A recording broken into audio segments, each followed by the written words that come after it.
Prvý mixtape je práve vonku a užívam si, radujem sa, hlava bongu a pálne byt poťahujem z jointu. Áno, pre takéto chvíle som tu, pre takéto chvíle som tu. Non-stop, píšem strofy od pondelka do soboty, dávam čoraz lepšiu kvalitu do kopy.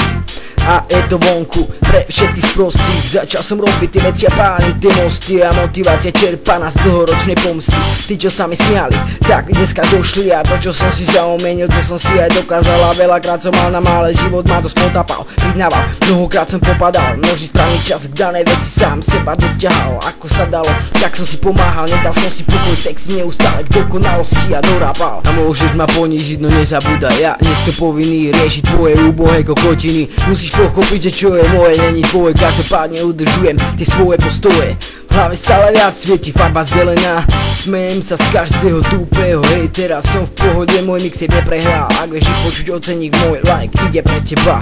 Pozývam ťa do ríše hip-hop, svet plný rímov, nepochybnou lirikou, silnou, hudba plná divou, omylov, pocitov, tak nečakaj na nič. Ak si to postivo. Som tam, kde som chcel byť, počuje, sprevádza ma tento slávnostný beat. Nemá strach, pred sebou mám čistý štít, nevidím dôvod, prečo by som sa mal skryť. Môžeš ma kľudne prísť domov navštíviť.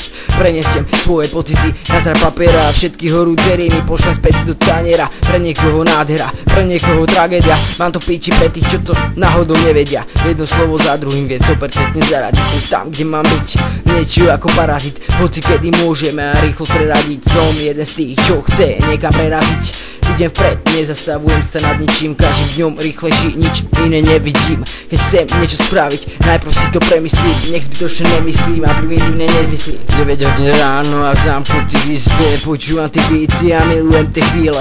Žijem pre ten moment, čas stojí, som inde. Keď budem starý, zážitky budú isto silné. Ja dávam o všetko, čo chcem, chápeš? Nalož si na plecia len to, koľko zvládneš. Dosiahnuť môžeš až vtedy, keď danú vec začneš. Prvý krok je ten, aby si to bral kurva vážne, ale zober si to tak, že mne je to uriti. Je mi uriti, či tvoj talent sa tu uchytí. Je to vidíš sám, že nezapadáš do skupiny, besiedky sú pre teba, tak zapíš sa radšej do družiny.